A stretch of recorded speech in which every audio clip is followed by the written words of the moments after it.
आणि सरकारचं अनुदान काही 70,000 कोटीच्या आसपासचं होतं, ते आज रोजी 2,11,000 कोटीपर्यंत फुगलेलं आहे. आणि मग आता सरकार म्हणते की अप्रत्यक्षरित्या सरकारची इच्छा आहे की खूप अनुदान जाते यामध्ये, तर नॅनो युरिया हा पर्याय काढलाय. काही शेतकऱ्यांच्या तक्रारी असेल की नॅनो युरियाचे रिझल्ट नाही आणि सरकार दाणे युरिया टप्प्याने बंद करणार आहे. सेम गोष्ट डीएपीची, डीएपी नॅनो डीएपी मार्केटमध्ये आणलेला आहे आणि टप्प्याटप्प्याने डीएपी सुद्धा बंद करण्याचं सरकारी एक लॉंग टर्म धोरण आहे. मला सांगा, जर आज 2405 रुपयाची युरियाची गोंद बंद झाली, 300 रुपयात मिळते आणि नॅनो डीएपीचे नॅनो युरियाचे रिझल्ट मिळत नाही, त्या शेतकऱ्यांनी करायचं काय 2 वर्षांत? नमस्कार मित्रांनो, welcome on the Rahul podcast show. मित्रांनो, आज आपण नैसर्गिक शेती कशी करायची, नैसर्गिक शेती कशा प्रकारे यशस्वी करायची ह्या विषयावर बोलणार आहोत. आज आपल्या शोवर सतीश खैरे आलेले आहे, जे की आपल्याला गाईड करणार आहेत की नैसर्गिक शेती कशा प्रकारची असते किंवा भारत देशामध्ये कोणकोणत्या प्रकारची शेती केली जाते, ती कशा प्रकारे केली जाते आणि त्यात कोणते साईड इफेक्ट आहेत हेही आपण या व्हिडिओच्या मार्फत पाहणार आहोत. त्याचबरोबर गो आधारित नैसर्गिक शेती कशी केली पाहिजे, त्यातनं नफा कसा मिळाला पाहिजे, ही पूर्ण डिटेल ह्या व्हिडिओच्या मार्फत तुम्हाला पाहायला मिळणार आहे. त्यामुळे जर तुम्ही शेतकरी असाल किंवा शेतीविषयक तुम्हाला आणखी काही पर्याय तुम्हाला पाहायचा असेल किंवा वेगळ्या प्रकारची शेती तुम्हाला ट्राय करायची असेल, नैसर्गिक शेती तुम्हाला करायची असेल, तर हा व्हिडिओ तुमच्यासाठीच आहे. कारण की ह्या व्हिडिओच्या मार्फत तुम्हाला भरपूर शेतीबद्दल माहिती मिळणार आहे. त्यामुळे व्हिडिओला संपूर्ण नक्की पहा. आणि हो मित्रांनो, जर तुम्ही चॅनलवर नवीन असाल, आणखी आपल्या चॅनल सबस्क्राईब केलं नसेल, तर मला सपोर्ट करण्यासाठी आणि अशाच प्रकारचे व्हिडिओ पाहण्यासाठी आपला fit life Marathi YouTube channel नक्की सबस्क्राईब करा. तर मित्रांनो, चला तर पाहूयात Satish Khaire on the Rahul podcast show.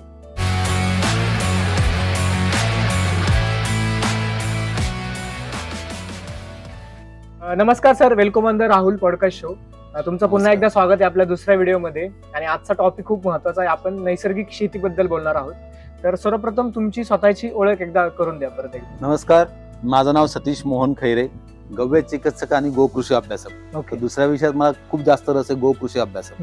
नैसर्गिक शेतीचं आपण समर्थन करतो. माझं शिक्षण आहे DME, diploma in mechanical engineer, नंतर PGDBM, post graduate diploma in business management, नंतर झाले माझं MBS, master in business studies, नेव्ही लॉर्डियामध्ये. आणि एकत्र कुटुंब होतं आमचं 40 लोकांचं. त्याच्यामुळे पहिल्यापासून शेती ह्या विषयात रस आहे आणि शेतीमधल्या समस्यांची लहानपणापासून खूप जास्त जाणीव आहे. त्याच्यामुळं शेतकरी जगला पाहिजे, लाख मेले तर चालतील, लाखांचा पोशिंदा सन्मानाने जगला पाहिजे, हे आपलं म्हणणं आहे. तो सन्मानाने जगायचा असेल तर त्याचं प्रोडक्शन कॉस्ट कमी झालं पाहिजे, त्याचा येणारा माल गुणवत्तेचा असला पाहिजे, म्हणजे औषधी स्वरूपातला विषारी असण्यापेक्षा, आणि त्याचं मार्केटिंग खूप चांगल्या पद्धतीने होऊन त्याला उत्पन्न चांगलं मिळालं पाहिजे. ह्या गोष्टी जर केल्या तर शेतकऱ्यांच्या अनेक समस्या सॉल्व्ह होतील. आणि मी जे शब्द वापरला की लाख मेले तर चालतील, लाखांचा पोशिंदा, म्हणजे आमचं त्याचं म्हणणं लाख मेल्याची गरज नाही, लाखांचे जीवही वाचले पाहिजे आणि लाखांचा पोशिंदाही सन्मानाने जगला पाहिजे.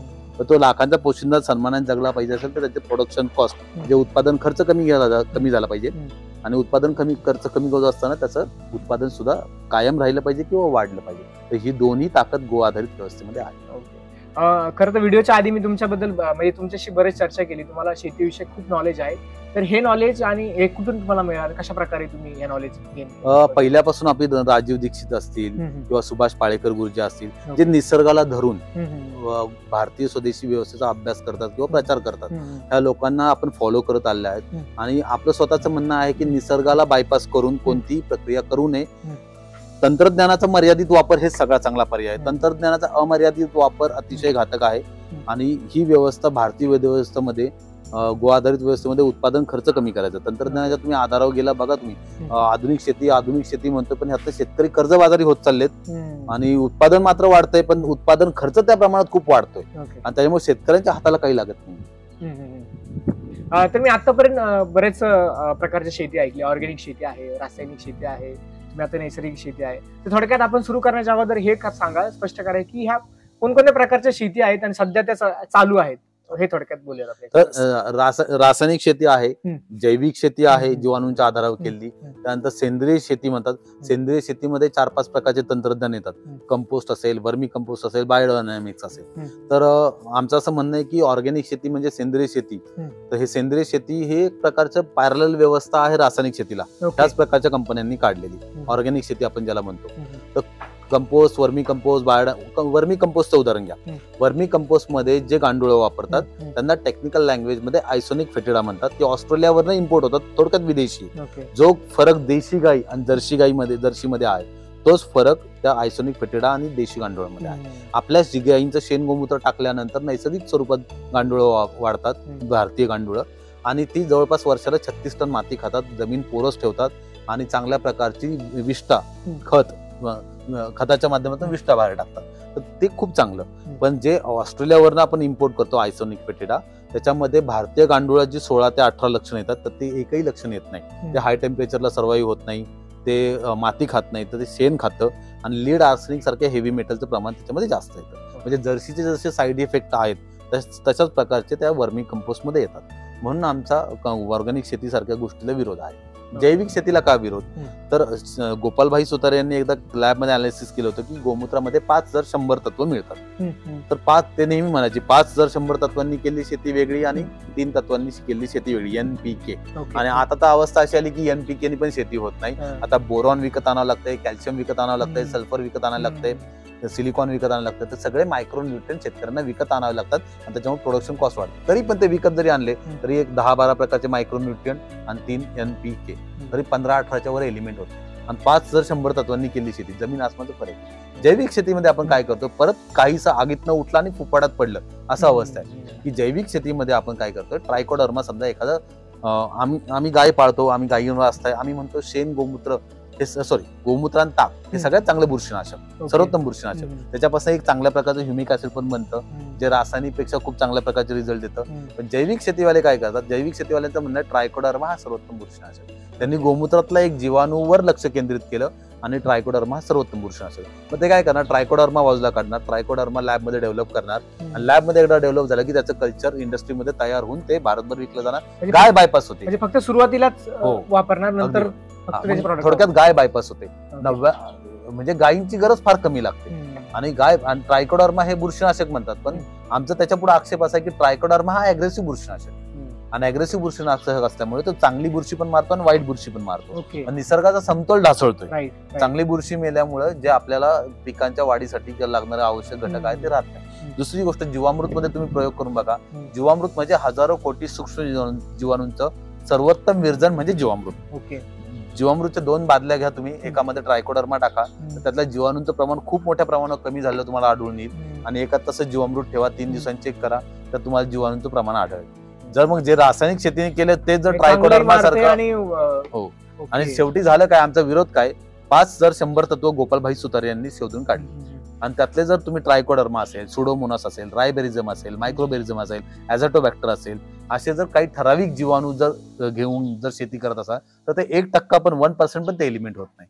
आणि 1% तत्व घेऊन आपण 99% तत्व बायपास करणार असेल तर निसर्गाचा समतोल ढासळतोय आणि त्यामुळं निसर्गाचा समतोल ढासळतोय म्हणून आपल्याला त्या गोष्टीला विरोध आहे. उदाहरण आपल्या शरीराचं घ्या, आपल्या शरीरामध्ये हिमोग्लोबिन, कॅल्शियम किती जरी आवश्यक असेल तरी ते बाजूला काढलं, लॅबमध्ये वाढवलं आणि शरीरात अनियंत्रित सोडलं तर ते काय होणार, हात वळणार नाही, शरीरात रक्ताच्या गाठी होऊ शकतात आणि कॅन्सर काय परत एकदा, irregular growth of some cells, काही पेशींची अनियंत्रित वाढ म्हणजे कॅन्सर. मग ट्रायकोडर्मा असेल, सुडोमोनास असेल, आपण जर अनियंत्रित जमीन सोडत असू तर त्याचा कुठेतरी निसर्गाला फटकाच बसणार आहे आणि ह्याच्यावर संशोधन होणं गरजेचं आहे. आणि संशोधनाच्या आमची खात्री की खरोखर याची सुद्धा दुष्परिणाम येणाऱ्या काळात जगासमोर विथ रिसर्च पेपर किंवा इन्व्हेन्शन नंतर समोर येते. तर का निसर्ग बायपास करायचा, आणि एवढं करून ही ऑर्गॅनिक शेती 4 ते 5 महागडी, जैविक शेती महागडी. मग गो आधारित शेती केली तर ह्याच्यामध्ये 50% पासून 80 ते 90% उत्पादन खर्च कमी करण्याची क्षमता आहे. 5 जर 100 तत्व आपण घेऊन चालतो म्हणजे निसर्ग आपण कुठेही बायपास करत नाहीये आणि गायी आपण बायपास करत नाहीये. आपल्या हिंदू धर्म संस्कृतीमध्ये गाय हे जगातलं सगळ्यात चांगलं दैवत मानलं गेले. चलतं फिरतं देऊळ, चलतं फिरतं मंदिर आहे, हे आमचं गोकुळच आहे. त्याच्यामुळे ही गाय घराघरात पोहोचली पाहिजे आणि लाखो कोटी रुपयांचं मार्केट आपण ह्याच्यावर नाही का रासायनिक वर आहे किंवा विदेशी चलन जात आहे. आपलं 8 लाख कोटीची फार्मा इंडस्ट्री आहे. माझ्या माहितीप्रमाणे मागच्या वर्षी सरकारने युरिया DAP दिलेली सबसिडी 2,11,000 कोटी रुपये आहे. एवढ्या लाख कोटींची सबसिडी आपण देतो. त्यातले 50% पैसे जरी सरकारने देशी गायींच्या गो आधारित व्यवस्था दिले तर गाय घराघरात पोहोचेल आणि गायींच्या आधारावर शेण गोमूत्र झालं तर 8 लाख कोटीची फार्मा इंडस्ट्री सुद्धा क्रॅक होईल. आपल्या देशाला जर सक्षम बनायचं असेल तर हेल्दी मॅनपॉवर, ज्याला आपण म्हणतो आरोग्यवर्धक लोकांची संख्या वाढली पाहिजे, जे आपल्या देशाच्या तरक्कीमध्ये किंवा देश पुढे नेण्यामध्ये योगदान देऊ शकतात. आजारी मॅनपॉवर मला नाही वाटत देश पुढे नेण्याच्या कुठल्या कामाचे आहे. तर त्याच्यामुळे राजाश्रय आणि लोकाश्रय ह्या व्यवस्थेसाठी असला पाहिजे, कळकळीची विनंती.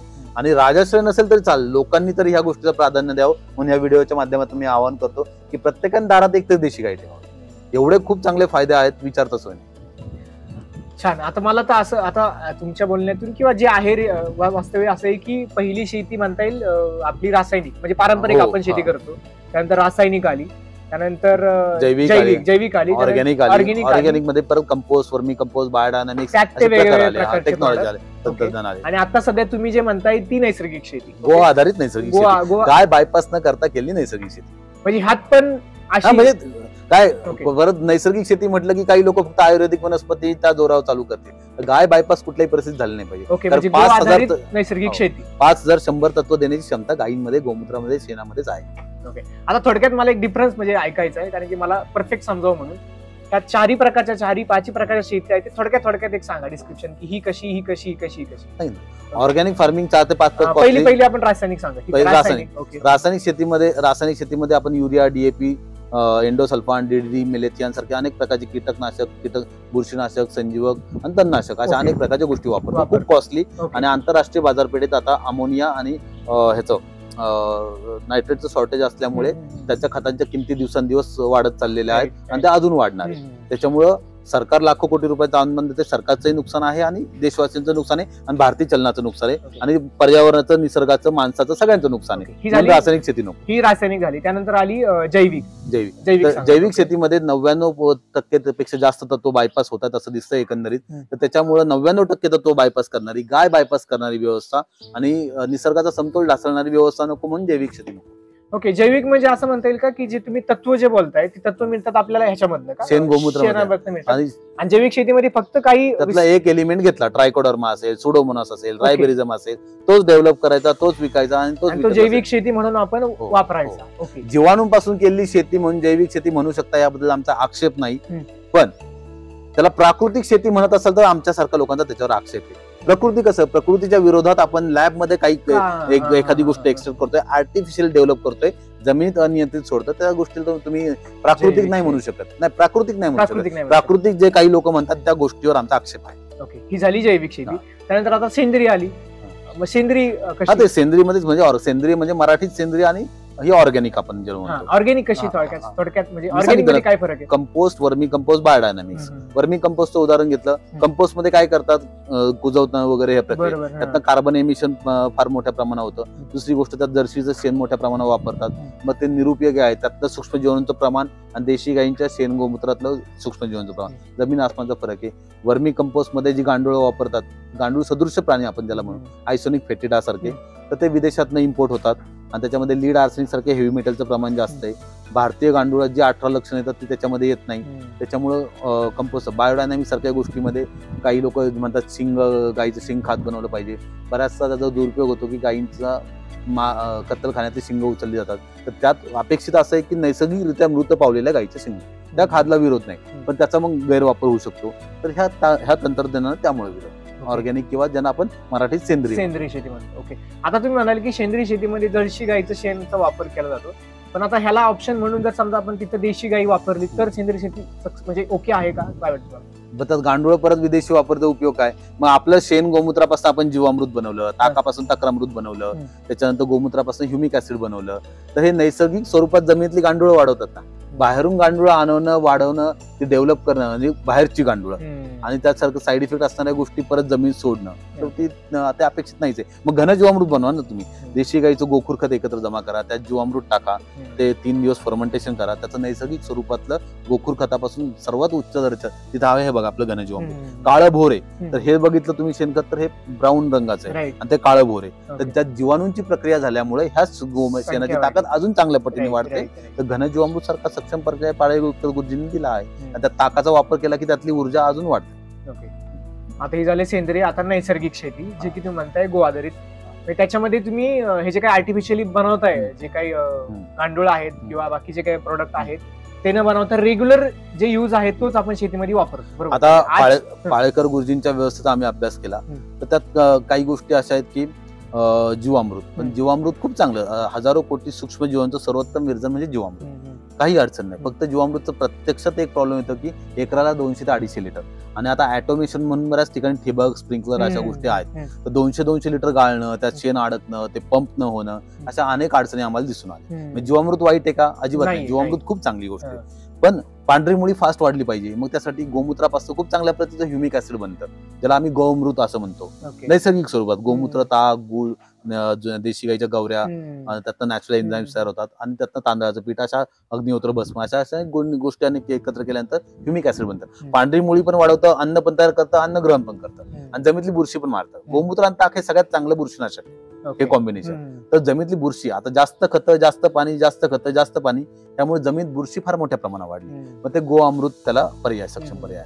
त्याच्यानंतर तक्रामृत, ताक, हिंग, गूळ, अग्निहोत्र भस्म, संवर्चल मीठ, अशा अनेक प्रकारच्या गोष्टी एकत्र करून आपण तक्रामृत बनवतो, जे सगळ्यात चांगलं टॉनिक आहे. सध्या फळगळ, फुलगळ, पानांचा आकसा, चुरडा, मुरडा आणि बुरशीजन्य रोग किंवा आपण जे म्हणतो पांढऱ्या माशीचा डंक, अशा अनेक प्रकारच्या समस्या, त्याला तक्रामृत हे सक्षम पर्याय. आणि ते पाण्यात पण देता येतं आणि स्प्रे पण करता येतं. आणि आपल्या व्यवस्थेत स्प्रे निम्म्यापेक्षा जास्त कमी होतं. पाठीवरचा निम्मा पंप उतरवायचं काम आपण करतो. जमीन पैलवान केलं की तुमचं फवारणीचं प्रमाण कमी होतं, त्रास कमी होतो, प्रोडक्शन कॉस्ट कमी होते. आपल्या व्यवस्थेमध्ये 25 रुपयाच्या आसपासच पंपाला खर्च येतो. रासायनिक मध्ये 125-150 येतो, ऑर्गॅनिक मध्ये त्यापेक्षा जास्त जातो. त्याच्यानंतर जिब्रॅलिक ऍसिड, गाई वेल्यानंतर काहीच व्हायला जात नाही. गाय असं आहे की गाई वेली, जार बाहेर पडला, तो जार गोमूत्रामध्ये 3 महिने फर्मेंटेशन केला की जगातलं सगळ्यात चांगलं जिब्रॅलिक ऍसिड, त्याला आपण संजीवक म्हणतो, ते बनतं. मग ते आपल्याला एका रात्रीत वाढ करायची, फुटवे जास्त वाढवायचे, टॉनिक म्हणून वाढवायचे, फळांची साईज, आकार वाढवायचा आहे, ते करता येतं. डांग्या भोपळ्यापासून आपण डांगास्त्र बनवतो, ते वापरता येतं. तर डांगास्त्र माल फुगवणे, म्हणजे खालनं ताकद देऊन माल फुगवणे, शिवाय झाडांनाही त्याचा दुष्परिणाम नाही झाला. दुष्परिणाम म्हणजे काय, इंटेक जर जास्त झालं तर झाडं कमजोर पडतात. तर जर खालनं इंटेक पण त्या प्रमाणात दिलं आणि फळांची साईज जरी वाढवलं तर पिकं पण चांगली राहतात आणि ते पोषण पण चांगल्या पद्धतीने होतं. तर नैसर्गिक स्वरूपात माल फुगवण्याचं काम डांगास्त्र करतं. डांग्या भोपळा, ताक, गूळ, हिंग या गोष्टी वापरून आपण ते करतो. तर निसर्गाची कुठलीच व्यवस्था आपण बायपास करत नाही. अमोनिया, गोमूत्र उकळवल्या सगळ्यात पहिला अमोनिया बाहेर निघतो, तो बाष्पीकृत पद्धतीने आपण थंड करतो, डेस्टिलेशन प्रोसेस ज्याला म्हणतात, आणि तो अमोनिया सर्वोत्तम कीटनाशक, बुरशीनाशक म्हणून करतो. वज्रास्त्र नावाचं एक कीटनाशक आपण बनवतो, ज्याच्यामध्ये काळा धोत्रा वापरतो, कडुलिंबाचा पाला वापरतो, आलं वापरतो, लसूण, त्याच्यानंतर कुठले हळद, हिंग, त्यानंतर ताक, बाजरी, अशा अनेक प्रकारच्या 14-15 गोष्टी आपण एकत्र वापरून वज्रास्त्र बनवतो, जे जगातल्या कुठल्याही कीड नाशक म्हणून सक्षम आहे. आणि सगळ्यात महत्वाची गोष्ट, पाण्यामधनं ताकद दिली नैसर्गिक खतं देऊन आणि वर्ण स्प्रे केलं, खालनच ताकद मिळाली की वर्ण सहज स्प्रेद्वारे सहज नियंत्रण करणं शक्य होतं. आणि जर खालनच जर ताकद नसेल जमिनीतनं, रासायनिक खतं, जैविक शेती, याच्यामधनं जमिनीतनं तेवढ्या प्रमाणात ताकद मिळत नाही आणि समतोल स्वरूपात ती मिळत नाही. हा सगळ्यात महत्वाचा मुद्दा आहे. नाही, मी कुठेतरी ऐकलं, म्हणजे एका लेक्चर मध्ये ऐकलं होतं की सुरुवातीच्या काळामध्ये जमिनीमध्ये ताकद होती आणि रासायनिक खतं काय करतात की ती जमिनीची ताकद वाढवतात आणि पिकं जास्त येतात. पण सुरुवातीच्या काळामध्ये लोकांना खूप सारी पिकं मिळाली. पण सध्याची परिस्थिती वेगळी की जिथं 1 लागत होती, तुम्ही सांगितलं, जिथं 1 लागत होती कोणी, तिथं 2-3 टाकल्या तरी तेवढं उत्पादन मिळत नाही. थोडक्यात काय होतंय, जमिनीची म्हणजे काय म्हणता येईल की ताकद कमी झाली आहे? उलट्या स्वरूपात म्हणेल की पहिले जमिनीमध्ये सेंद्रिय कर्ब होता, रासायनिक शेती टाकल्यामुळे जीवाणू मृत व्हायचे, गांडूळ मृत व्हायची आणि त्यांचं जैविक विघटन होऊन ती ऊर्जा वनस्पतींना मिळायची. म्हणून 1 युरियाची गोण टाकली तरी रिझल्ट मिळत होता. अगदी 3%, 5%, 60% जो काही असेल सेंद्रिय कर्ब मोठ्या प्रमाणात होता.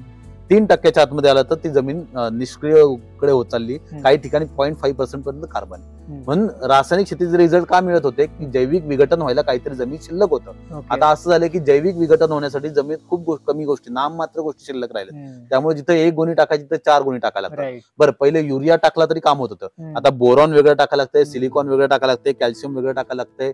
तर ह्या वेगवेगळे मायक्रोन्युट्रिएंट वेगवेगळे टाकावे लागतात आणि त्याचा उत्पादन खर्च अजून वाढतोय आणि त्याचा माणसाच्या शरीरावर दुष्परिणाम आहे, पर्यावरणावर आहे आणि ह्या शेवटी इंडस्ट्री. आणि याचं बरंचसं मटेरियल आपल्याला इम्पोर्ट करावं लागतं. सध्या तुम्ही बघताय डॉलर रुपया आपला पडत चाललाय आणि डॉलर वाढत चाललाय. तर 84 रुपयाच्या आसपास आज डॉलर आहे. भारतीय व्यवस्थेवर आपण जर लक्ष केंद्रित केलं तर मी म्हणत नाही, राजू दीक्षित नाही म्हणायचे की रुपया आणि डॉलर बरोबर आहे, पण माझं तर असं म्हणणं की आपण नक्कीच 50% आपला रुपया मजबूत करू शकतो. 84 रुपयाचा रुपया जर भारतीय व्यवस्थेवर आपण मनाप्रमाणे काम केलं, भारतीय चिकित्सा पद्धती असेल, इंधनाच्या स्वरूपातलं बायोगॅस असेल किंवा शेतीसाठी गो आधारित कृषी आपण प्रमोट केली, त्याच्यानंतर भारतीय चिकित्सा पद्धती जर आपण प्रमोट केली तर आपण खूप मोठ्या प्रमाणात परकीय चलन बचत करून स्वदेशी व्यवस्था सक्षम करू शकतो. छान. पण मला इथं 1-2 प्रश्न असे येत आहेत की काही लोक म्हणतात की जर आपल्याला नैसर्गिक शेती करायचं असेल तर खर्च जास्त आहे, त्याचबरोबर नैसर्गिक शेतीतून उत्पादनही मिळत नाही. याच्याबद्दल काय वाटतं तुम्हाला? नाही, दोन्ही गोष्टी उलट कमी होत. म्हणजे उत्पादन वाढू शकतं आणि दुसरी वाढू शकतं मग वाढतं. आम्ही टोमॅटोचा एक प्लॉट केला होता, अक्षरशः तारा तुटेल एवढा माल होता, एवढं चांगल्या पद्धती 100% नैसर्गिक पद्धतीने टोमॅटोचा प्लॉट केला होता. त्याच्यानंतर आपली कडवळ बघितली तर 9 ते 10 फूट उंची आहे. युरिया टाकल्यानंतर जेवढं टनेज मिळणार नाही तेवढं टनेज आपल्याला त्या माध्यमातून कायम मिळत राहते. तर हे चुकीचं आहे की नैसर्गिक पद्धतीने उत्पादन मिळत नाही. पहिले लोक म्हणतात 3-3 वर्ष लागतात. नाही, आपण एवढ्या चांगल्या सक्षम व्यवस्था निर्माण केल्या, कॉम्बिनेशन आणि फॉर्म्युलेशन, ही पहिल्या 3ऱ्या-4थ्या दिवसापासून तुम्हाला रिझल्ट दिसायला चालू होतात. 10 दिवसात 15 दिवसात तर खूप चांगल्या पद्धतीचे रिझल्ट गो आधारित व्यवस्थित दिसतात. राहिला प्रश्न उत्पादन खर्चाचा, मी जबाबदारीने सांगतो कमीत कमी 50% तुमचे वाचतात. सुरुवातीचे 5-6 महिने असेल तर 50% वाचतात आणि नंतर तुम्ही 70 ते 80% पर्यंत बचत करू शकता. तरकारीमध्ये तर तुम्ही 2ऱ्या-3ऱ्या महिन्यापासून 80 ते 90% खर्च तुम्ही कमी करू शकता कम्पेअर टू रासायनिक. आणि राहिला प्रश्न रासायनिक पेक्षा जास्त उत्पादन घ्यायचं असेल तर तुमचा खर्च जिथं 80% कमी व्हायचा तिथं 50% कमी करू शकता तुम्ही. म्हणजे 20-30% खर्च जो अजून कमी होणार आहे तो न करता थोडा जास्त प्रमाणात डोसेस दिले तर 50% खर्चात बचत होईल, पण उत्पादन रासायनिकच्या थोडी किंवा त्यापेक्षा जास्त देण्याची क्षमता गो आधारित व्यवस्थेमध्ये. म्हणजे तुमचं उत्पादन पण राखलं जातंय किंवा जास्त पण मिळू शकतं. डिपेंड आहे आपण कशा पद्धतीने बघतो. माझ्याकडे काही शेतकरी असे पण येतात, खर्च आमचा काय व्हायचा ते होऊन द्या पण आम्हाला रेकॉर्ड उत्पादन हवं, तर आपण त्या पद्धतीने सुद्धा रिझल्ट देतो. किंवा काहींचं नाही, आमचं उत्पादन खर्च पहिला वाचून द्या आणि मग जमीन थोडी स्टेबल होऊन द्या, मग आपण हे करू. तर अशा लोकांचे आपण 70 ते 80% खर्च पण वाचून देतो. ओके, आता मला सांगा, समजा आपण ठीक आहे, मी आता एवढे वर्ष रासायनिक शेती केली आणि मला आता नैसर्गिक शेती किंवा गो आधारित शेती करायची आहे, तर मला सुरुवात कशी करावी लागेल आणि किती दिवसानंतर मला त्या लेवलचं उत्पादन मिळेल हे सांगा. 3 ते 6 महिन्यानंतर तुम्ही रासायनिक लेवलचं उत्पादन काढू शकता. आणि रिझल्ट दिसायला मी सांगितलं 15 दिवसाच्या आतमध्ये गो आधारित शेतीचे रिझल्ट दिसायला सुरू होतात. 100 मध्ये 90% प्लॉट खूप चांगले चालतात. 5-10% प्लॉटला काय अडचण येते, वातावरण खूप खराब झालं किंवा समजा MSCBचे काही प्रॉब्लेम आहेत, मोटर चालू नाही, डिप्या बंद केल्यात किंवा व्होल्टेजचे प्रॉब्लेम आहे, पाईपलाईन फुटल्या, अशा तांत्रिक अडचणी पण बऱ्याच असतात प्रत्यक्ष स्वरूपात. शेतकरी पाणीच वेळेत देऊ शकला नाही किंवा अचानक सगळं शेतीचं काम एकाच वेळेस आलंय व त्या प्लॉटकडे दुर्लक्ष झालं, तर असे 5-10% सोडले तर 90% प्लॉट खूप चांगल्या पद्धतीने चालतात रासायनिक पद्धतीने. आणि त्याला 15 दिवसाच्या आत रिझल्ट दिसायला चालू. फुलगळ, फळगळ, पानगळ ह्याच्यावर तक्रामृत सारखं टॉनिक आलंय आणि अशा नैसर्गिक स्वरूपातल्या गोष्टी असल्यामुळे आपण त्याच्यावर काम. मला सांगा, आता हे जे खतं आपण वापरतो, वेगवेगळ्या प्रकारचे नावही तुम्ही सांगितले, रासायनिक खतं आहेत, तर आता याच्यासाठी किंवा याच्या बदल्यात आपण ह्याच्यामध्ये कोणकोणती खतं वापरतो? मगाशी मी नावं घेतली. आपल्याकडे तणनाशक सोडलं तर सगळ्या गोष्टीला सक्षम नैसर्गिक पर्याय, urea, DAP, super phosphate, endosulfan, DDT, कीटकनाशक, बुरशीनाशक, टॉनिक, संजीवक, अगदी माल फुगवण्यापासून सगळ्या गोष्टीला नैसर्गिक पर्याय. गोअमृत म्हणजे ह्युमिक ऍसिड आहे, संजीवक म्हणजे जिब्रालिक ऍसिड आहे, त्याच्यानंतर तक्रामृत टॉनिक ताकापासून बनले ते आहे, अमोनिया कीटनाशक म्हणून आहे, बुरशीनाशक म्हणून पण अमोनियाचा वापर आहे, वज्रास्त्र कीटनाशक आणि बुरशीनाशक म्हणून आहे, त्याच्यानंतर डांगास्त्र आहे, दह्यापासून बनलेला गो युरिया, देशी गाईच्या दही किंवा चीक मिळतो सुरुवातला, तो चीक आपण तांब्याच्या भांड्यात फर्मेंटेशन करून गो युरिया बनवतो, तो गो युरिया आहे. तर अशा घन जीवामृत आहे की जे ट्रॉल्या शेणखत टाकण्याच्या ऐवजी तुम्ही त्याच्या 10 पट कमी मटेरियल वापरून रिझल्ट घेऊ शकता, असं घन जीवामृत आहे. तर असं प्रत्येक गोष्टीला आपल्याकडे सक्षम पर्याय आहे. आता एक मला प्रश्न पडतोय, एक युरियाची गोणी आहे जी 300 रुपये कॉस्ट आहे समजा. बिलकुल नाही, 2405 रुपये कॉस्ट आहे. शेतकरी 300 रुपये कॉस्ट देतोय पण त्याची कॉस्ट 2405 रुपये एमआरपी. कशी सांगा? त्याची एमआरपी 2405 रुपये. सरकार 2100 रुपये खिशात न घालते आणि एका युरियाची गोणीची कॉस्ट तुम्ही बघा 2405 रुपये आहे. मग आमचा ह्याच गोष्टीला विरोध आहे. विचार करा, 2010, 11, 12 आणि 13 मनमोहन सिंग सरकार होतं. क्रूड ऑइलचे आंतरराष्ट्रीय बाजारपेठेत सरासरी बाजार माझ्या माहितीप्रमाणे $111 होते आणि युरिया DAP ची गोण 800 रुपयाच्या आसपास एमआरपी होती युरियाची, 800 रुपयाच्या आसपास. आता गेल्या 2020, 21, 22 3 वर्षातला आपण क्रूड ऑइलचे ऍव्हरेज कॉस्ट काढलं तर ते ऍव्हरेज कॉस्ट येते साधारण 55 रुपयाच्या आसपास आणि युरिया DAP ची गोण 800 रुपये, युरियाची गोण 800 रुपये एमआरपी वरून ती 2400 रुपयाच्या आसपास एमआरपी गेली. मग प्राइस निम्म्या व्हायला पाहिजे का 3 पट 4 पट व्हायला पाहिजे? हे काय गोड बंगाल आहे? हे अर्थशास्त्रच कोणाला कळत नाही, मला तर नाही कळत. तर माझ्या मते ही आंतरराष्ट्रीय लॉबी किंवा जी काही तथाकथित इंडस्ट्रियल लॉबी आहे त्या गोष्टींचं उत्पादन नफेखोरी चाललेली आहे याच्यामध्ये. आणि सरकारचं अनुदान काही 70,000 कोटीच्या आसपासचं होतं, ते आज रोजी 2,11,000 कोटी पर्यंत फुगलेलं आहे. आणि मग आता सरकार म्हणते की अप्रत्यक्ष सरकारची इच्छा आहे की खूप अनुदान जाते यामध्ये, तर नॅनो युरिया हा पर्याय काढलाय. काही शेतकऱ्यांच्या तक्रारी असेल की नॅनो युरियाचे रिझल्ट नाही आणि सरकार दाणे युरिया टप्प्याने बंद करणार आहे. सेम गोष्ट DAP ची. डीएपी नॅनो डीएपी मार्केटमध्ये आणलेला आहे आणि टप्प्याटप्प्याने डीएपी सुद्धा बंद करण्याचं सरकारी एक लॉंग टर्म धोरण आहे. मला सांगा, जर आज 2405 रुपयाची युरियाची गोंद बंद झाली, 300 रुपयात मिळते आणि नॅनो डीएपीचे नॅनो युरियाचे रिझल्ट मिळत नाही, त्या शेतकऱ्यांनी करायचं काय 2 वर्षात? तर काही करायचं नाही, एक गाई दारात सांभाळा. म्हणून मी नेहमी सांगतो, शेती सोडायची असेल तर गाई सांभाळायचा तुम्ही विचार करू नका. पण जर शेती करायची असेल 2 वर्षाने 4 वर्षाने, तर तुमच्या दारात एक तरी गाय असली पाहिजे. मला गायींशिवाय सक्षम पर्याय शेती करण्यासाठी दुसरा कुठलाही दिसत नाही. चला, आता एक मी प्रॅक्टिकल प्रश्न विचारतो. आता मी विचार केलाय की मला रासायनिक शेती बंद करायची. समजा आता मी कांद्याचं पीक घ्यायचंय मला, आणि मी जे काही गोण्या टाकतो 4-5 गोण्या सुरुवातीला, नंतर तर आता मला तेच रिझल्ट मला हवाय, म्हणजे तेवढंच उत्पादन मी जसं रासायनिक मध्ये घेतोय तसं मला ह्याच्यामधनं घ्यायचंय पिकामध्ये कांद्याच्या. तर ते कसं घेतलं पाहिजे? मी दिलखुलासपणे गप्पा मारतो की मी शहरात, माझा जन्म पुण्यात, नोकरी पुण्यात, शिक्षण पुण्यात, सगळं पुण्यात. शहरात नाही इथं आल्यामुळे सुरुवातीला लोक म्हणायचे ह्याला काय शेतीमध्ये करतो. तर मी 6-7-8 वर्षापासून प्रयत्नशील होतो की तुम्ही गो आधारित व्यवसायावर, नैसर्गिक शेतीवर या. कोणी येत नव्हतं. 3 वर्षापूर्वी असं की कांदा, तुम्ही ज्या पिकाचं उदाहरण घेतलं, माझी सुरुवातच इथून झाली. कांदा पिकाला 3 वर्षापूर्वी खूप जास्त प्रमाणात पीळ आले आणि ह्युमिक ऍसिड मी काही लोकांना मोफत वाटलं की तुम्ही वापरा, ह्याचे रिझल्ट येतील. आणि पीळ येतात हे बुरशीजन्य रोगांमुळे पण कारण आहेत. तर मी सांगितलं, गोमूत्र ताक हे कॉम्बिनेशन सगळ्यात चांगलं बुरशीनाशक. ते दिल्यामुळे कांद्याची काळोखी पण वाढली, पीळ पण गेले आणि अमोनिया फवारला की अजून पीळ जातो. गोमूत्रापासून जो बनणारा अमोनिया आहे, तर कांद्याचे पीळ अनेक लोकांचे काढून दिले. काही लोक अडचण म्हणून माझ्याकडे आले, त्यांना वाटलं चला ऑपरेट करून बघू. ते कांद्याचे पीळ काढून दिले. त्याच्यानंतर तक्रामृत आम्ही स्प्रेसाठी वापरत होतो, त्याचे खूप चांगल्या पद्धतीचे रिझल्ट मिळत होते. तेच तक्रामृत आता आपण पाण्यात पण सोडायला चालू केले मागील वर्षभरापासून. एवढे सुंदर रिझल्ट आहे. टॉनिक म्हणून काम करते, माल फुगवण्यासाठी काम करते आणि जे काळोखी जे म्हणतो नैसर्गिक काळोखी ती येते. त्यामुळं तक्रामृत आणि गोअमृत हे माझ्याकडे फायर ब्रँड औषध आहे. कांदा लागवड चालू झाली की मला दिवसाला 100 ते 150 लिटर गोमूत्र लागतं. आम्ही दुधाच्या उत्पादनाचा विचार करत नाही, पण बादल्या घेऊन गायींचं गोमूत्र पकडतो आणि तेवढ्या प्रमाणात शेतकऱ्यांना गोमूत्र, ह्युमिक ऍसिड आम्ही देतो. त्यांचा संजीवक वापरतो, डांगास तर शेवटच्या टप्प्याला वापरतो माल फुगण्यासाठी. त्याच्यामुळे तुम्हाला 1 ग्राम युरिया डीएपी वापरायची गरज नाही. आमचा सगळ्यात खालचा वावर आहे. मागच्या वर्षी आम्ही 1.25 एकरात 128 पोती कांदा काढला होता. तो पण लाल कांदा होता. गावरान कांद्याला अजून प्रोडक्शन चांगलं मिळतं. तर चांगल्या प्रतीचं प्रोडक्शन सुद्धा त्याच्यामध्ये मिळतं. हे कोणाला, म्हणजे तुम्ही आमच्या कोणत्याही शेतकऱ्याचं जर विचारलं ह्युमिक ऍसिडचे रिझल्ट कसे, त्याला आम्ही गोअमृत म्हणतो, तर शेतकरी त्याबद्दल जास्त सांगतो. चला, आणखी एक प्रश्न. 1 एकरात समजा मला कांद्याचं उत्पादन घ्यायचे, मी अप्रोक्सिमेट पकडलं की 10,000 रुपयाचं मला खत लागतं, रासायनिक खत लागतं. तर त्याच 1 एकराला मला नैसर्गिकचं किती खत लागेल? आता एक गोष्ट आहे की नैसर्गिक शेती जर पूर्णपणे करायची असेल तर सुरुवात घनजीवामृत पासून केली पाहिजे. की युरिया डीएपी किंवा तुम्ही ट्रॉल्या शेणखत, कोंबड खत टाकण्यापेक्षा देशी गायींच्या खुरापासून बनलेलं घनजीवामृत टाका. त्याची कॉस्ट एकराला 20,000 पर्यंत जाते. पण ते विषय असा आहे की ते एका पिकाला नाही, ते वर्षभर काम करतं. ओके. हा, म्हणजे 4 पिकाला ताकद देते. ते एका पिकाला त्याची कॉस्ट साधारण 7 ते 8,000, 5 ते 8,000 रुपये येते.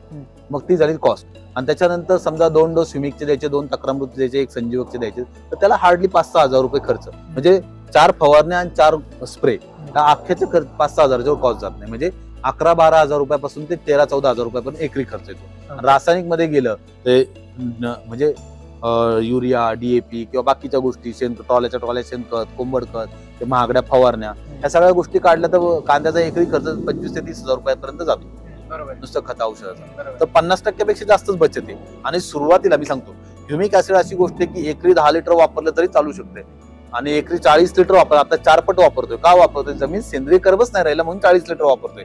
जर वर्षभर तुम्ही तुमची जमीन पैलवान केली तर 40 लिटरचं प्रमाण तुमचं 30 वर येईल, 20 वर येईल, 10 वर येईल. म्हणजे तुमचं कन्झम्पशन कमी होत जाणार आहे. म्हणजे प्रोडक्शन कॉस्ट अजून कमी होत जाणार आहे भविष्यात येणाऱ्या काळात. आणि रासायनिक शेतीत उलट आहे. जमिनीतल्या सगळ्या गोष्टी संपत चालल्यामुळे त्याचं कन्झम्पशन वाढतच आहे आणि त्याच्यामुळे प्रोडक्शन कॉस्ट वाढली जाते.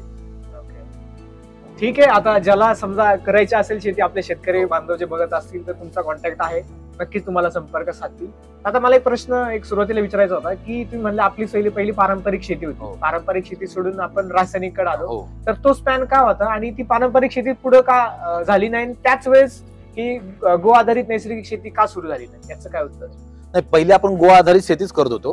प्रत्येकाच्या दारात गायी होत्या आणि खूप मोठ्या प्रमाणावर गायी होत्या आणि त्या गायीपासून खूप चांगल्या पद्धतीचं उत्पादन आपण घेत होतो. पण मध्यंतरी भारत पाकिस्तान म्हणजे आपलं स्वातंत्र्य मिळाल्यानंतर अचानक काही कारणामुळे अन्नधान्याची टंचाई वाढली आणि त्या वाढत्या अन्न टंचाईच्या काळामध्ये त्याच्या आधी दुसरं महायुद्ध पण झालं होतं. दुसऱ्या महायुद्धामध्ये काय झालं की जपानवर अचानक अणुबॉम्ब टाकल्यामुळे ते युद्ध अनपेक्षितरित्या थांबलं. काळजी दीक्षितांचं व्याख्यान आहे त्याच्यावर. अनपेक्षित थांबल्यामुळे त्या एक्सप्लोजिव्ह बनणाऱ्या इंडस्ट्रीचा अचानक प्रोडक्ट म्हणजे त्यांचं उत्पादन शिल्लक राहिलं, ते विकलं जात नव्हतं. मग त्या लोकांवर दबाव आल्यानंतर त्यांच्या असं लक्षात आलं की ह्याचा शेतीवर जिथं नायट्रेट पडलंय, जिथं अमोनिया पडलाय, जिथं म्हणतात ते एक्सप्लोजिव्ह बनणाऱ्या गोष्टी पडल्यात, त्यातनं पिकांची वाढ चांगली होती. पण युरोपातले लोक हुशार असतात. मीनवाईल त्यांनी साईड इफेक्ट पण शोधले आणि त्यांना लक्षात आलं की ह्याचे साईड इफेक्ट सुद्धा आहे. मग भारतासारख्या विकसनशील देशामध्ये अक्षरशः गोष्टी डंप केल्या गेल्या आणि पहिलं मोफत वाटलं गेलं. आणि आता अवस्था अशी की आपण लाखो कोटी रुपयाचं अनुदान पण देतोय, लाखो कोटी रुपये शेतकरी खिशातले पण खर्च करतायत, लाखो कोटी रुपये आपण त्याच्यामुळे येणाऱ्या आजारांवर, व्याधींवर पण खर्च करतोय. आणि अनेक प्रकारचे आजार, व्याधी वाढल्यात, पर्यावरणाच्या समस्या वाढल्यात, पाणी पोल्युटे, पंचतत्व अग्नी, वायू, जल, आकाश आणि पृथ्वी 5 तत्व प्रदूषित आहे. तर त्यासाठी वाचण्यासाठी मग गाय हा सगळ्यात सक्षम पर्याय आहे. आणि भारतीय परंपरेची शेती ही चांगलीच होती. लोक किती धडधाकड होती, त्यांचं लाईफ स्पॅन किती होतं, काम करण्याची ताकद किती होती. तर मध्यंतरच्या काळात रासायनिक शेती आली आणि ती आजही टिकून आहे. कारण ही इंडस्ट्री फार मोठी आहे आणि कुठलंही मोठं कॉर्पोरेट असेल तर त्यांचं नाव एकदा झालं की ते क्रॅक करणं सोपं नसतं. म्हणून माझं म्हणणं आहे आता प्रत्यक्षात आपल्या शेतकऱ्याची प्रोडक्शन कॉस्ट कमी झाली पाहिजे, उत्पादन चांगलं राहिलं पाहिजे. त्यातनं काय होतं माहिती का, ह्यात गाय अशी व्यवस्था आहे की यात सगळ्यांचा फायदा आहे. समजा मी गायी सांभाळतोय, मी शेतकऱ्यांना खत औषधं बनवून विकतो, त्यात मला पण 2 पैसे मिळतात. गायींचं आमचं चारा पाणी चालतं. त्याच्यानंतर घेणारा शेतकरी त्याचा पण 50 ते 80% प्रोडक्शन कॉस्ट कमी होतो, त्याचा पण फायदा. त्याची जमीन पैलवान होती, हा त्याचा लॉंग टर्म फायदा. त्या गोष्टीला पाणी कमी लागतं, हा प्रत्यक्ष फायदा. त्याच्यानंतर जो पिकवतोय तो ज्या ग्राहकांना पुण्यातल्या विकतोय त्या ग्राहकांना विषमुक्त किंवा बिना केमिकलचं खायला मिळतंय, तो त्यांचा फायदा. तर ह्या व्यवस्थेत तोटा कोणाचा असतो? पर्यावरणाचा. अगदी मधमाशा असतील, हे असतील, मुंग्या असतील, मुंगळ्या असतील, ह्यांचाही फायदा, की ह्यांच्या जीवनाचं रक्षण होतंय. तर ही व्यवस्थाच अशी की ह्यात सगळ्यांचा फायदा, तोटा कोणाचाच नाही. खरंच खूप छान माहिती दिली तुम्ही आम्हाला नैसर्गिक शेतीबद्दल. मी आशा करेल नैसर्गिक शेतीमध्ये म्हणण्यापेक्षा मी गो आधारित व्यवस्था, माझा टार्गेट आहे गो आधारित व्यवस्था. हा, तुम्ही जे म्हणताय शेती हा माझा जीवाचा, अगदी जिव्हाळ्याचा विषय. पंचगव्याची ही सगळी उत्पादनं आहेत इथे, याचं मी 1 रुपयाचं कुठे marketing, Facebook post, status, WhatsApp काही करत नाही. लोक स्वतःहून माउथ पब्लिसिटीने आपल्याकडे येतात. पण शेतीसाठी मी कोणाच्याही बांधावर जाऊन उभा राहिला असतो, कोणालाही मार्गदर्शन करायला तयार असतो, किंवा स्वतःहून सो मोठो नाही तुम्ही हे गो आधारित व्यवस्थित करा. तर ह्याचं मी मार्केटिंग करतो. का करतो? लाख मेले तर चालते, लाखांचा पोशिंदा सन्मान जगला पाहिजे. आणि तो सन्मान जगायचा असेल तर त्याची प्रोडक्शन कॉस्ट कमी केली पाहिजे, उत्पादन कायम ठेव.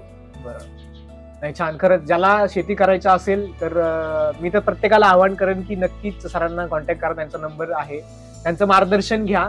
आणि आता त्यांच्या सांगण्यात तुम्ही ऐकलंच असेल की 100% रिझल्ट आहेत. आपला production cost. Natural world agro products Facebook page अवश्य फॉलो करा. 5 ते 10% त्याच्यावर गोष्टी टाकलेल्या आहेत. पण त्यातनं कोणती कोणती पिकं घेतो, कसे कसे रिझल्ट आहेत, काय काय गोष्टी आहेत, त्याचा तुम्हाला अनुभव मिळेल. अरे वा, नक्की. सरांची पूर्ण डिटेल, त्यांच्या कामाची पूर्ण माहिती मी खाली डिस्क्रिप्शन मध्ये देणार आहे. एकदा वाचा, त्यांना नक्की कॉन्टॅक्ट करा. मी आशा करेल की तुम्हाला हा व्हिडिओ नक्की आवडला असेल. जर तुम्हाला आणखी नैसर्गिक शेतीबद्दल माहिती हवी असेल तर मला कमेंट करा. जास्तीत जास्त व्हिडिओला लाईक करा, म्हणजे मला कळेल की खरंच आपण दुसरा आणखी एक भाग याच्यावर शूट करूयात. तर थँक्यू सो मच सर, तुम्ही वेळ दिला. जय गोमाता. जय गोमाता. तर मित्रांनो, चॅनलवर नवीन असाल तर चॅनलला सबस्क्राईब करायला विसरू नका. चला तर भेटत पुढच्या वेळेमध्ये. तोपर्यंत खुश राहा, फिट राहा. धन्यवाद.